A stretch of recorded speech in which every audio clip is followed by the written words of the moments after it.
Voittaja Cortinasta vuodelta 1956. Hän on olympia kakkonen, hän on olympia kolmonen, hän on kolminkertainen MM2, kaksinkertainen MM3 ja 4 kertaa valittu muun muassa vuoden naisurheilijaksi.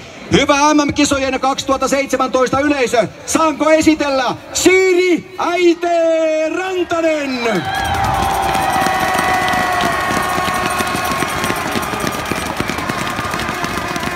Ladies and gentlemen, here from Luhta gate is now skiing Siiri Rantanen, Olympic gold medalist from 1956 Cortina Olympics, and that was the first Olympic relay for women when Finland won that relay. She is also bronze medalist from Oslo Olympics from 1952 and bronze medalist in relay from Skua Valley. So let's give a warm applause to Siiri Rantanen.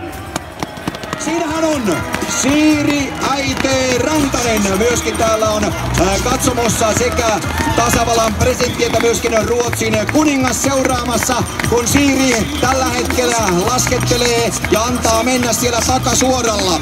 Tämä nainen tosiaan viestin olympiavoittaja vuonna 1956. Vuonna 2009 Siirille myönnettiin myös Suomen liikuntakulttuurin ja urheilun suuri ansioristi. Ja Lahden MM-yleisö on koko ajan hereillä ja koko ajan antaa kannustusta, kun Siiri lähestyy tuota legendaarista hevosen kenkää. Sukset loistavasti, upeasti luistaen.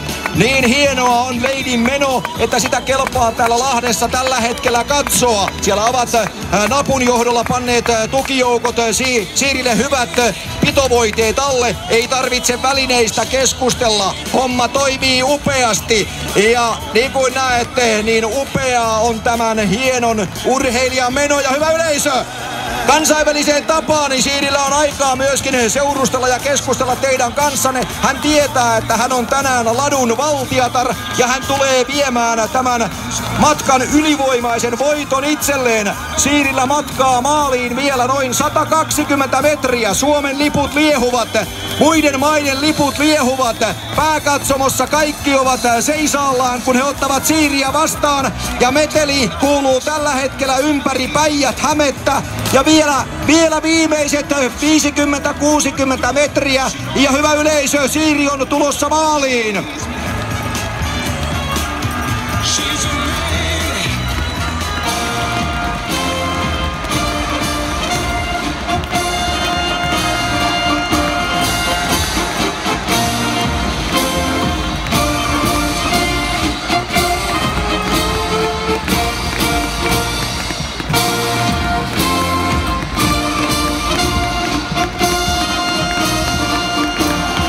Ja Siiri on maalissa näin, ylivoimaisena voittajana Siiri Äite-Rantanen.